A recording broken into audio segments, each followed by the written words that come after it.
बिस्मिल्लाहिर्रहमानिर्रहीम। अस्सलाम वालेकुम दोस्तों, क्या हाल है? उम्मीद करता हूँ कि सब दोस्त खैरियत से होंगे। नदीम वाइस चैनल में खुश आमदीद।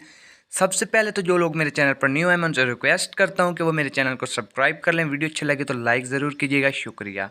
एक दिन हज़रत जिब्राईल अलैहिस्सलाम दरबार रिसालत में हाजिर हुए और अर्ज़ किया, रसूलुल्लाह सल्लल्लाहु अलैहि वसल्लम, मैंने एक अजीब व गरीब वाक़या देखा है। हज़ूर नबी करम सल्लल्लाहु अलैहि वसल्लम ने पूछा, वो वाक़या क्या है? जिब्रील अलैहिस्सलाम ने अर्ज़ की, या रसूलुल्लाह सल्लल्लाहु अलैहि वसल्लम, मुझे कोकाफ जाने का इत्तफ़ाक़ हुआ। मुझे वहाँ आह और पुकार, रोने चिल्लाने की आवाज़ें सुनाई दी।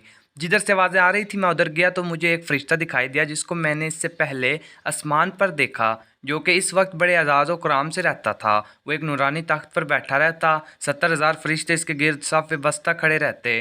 वो फरिश्ता सांस लेता तो अल्लाह ताला इस सांस के बदले एक फ़रिश्ता पैदा कर देता था। लेकिन आज मैंने उसी फ़रिश्ते को कोकाफ की वादियों में सरगर्दा, परेशान और आहज़ारी कंधा देखा है। मैंने इससे पूछा, क्या हाल है और क्या हो गया है?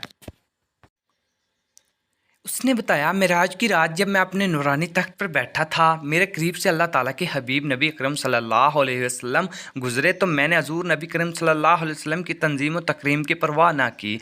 अल्लाह ताला को मेरी अदा ये बढ़ाई पसंद ना आई और अल्लाह ताला ने मुझे ज़लील करके निकाल दिया।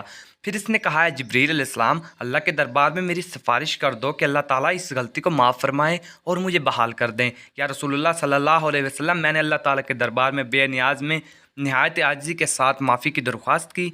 दरबार इलाही से इरशाद हुआ है, जिब्रील अलैहिस्सलाम, इस फरिश्ते को बता दो अगर ये माफ़ी चाहता है तो मेरे नबी सल्लल्लाहु अलैहि वसल्लम पर दरूद पाक पढ़े। या रसूलुल्लाह सल्लल्लाहु अलैहि वसल्लम, जब मैंने इस फरिश्ते को फरमान इलाही सुनाया तो वो सुनते ही हजूर सल्लल्लाहु अलैहि वसल्लम की ज़ात ग्रामी पर दरूद पाक पढ़ने में मशगूल हो गया और फिर मेरे देखते ही देखते इसके बाल ऊपर निकलना शुरू हो गए और फिर वो ज़िल्लत व पस्ती से उड़कर आसमान की बुलंदियों में जा पहुंचा और अपनी पसंद पर रहमान यानी तशरीफ़ रख लिए गया।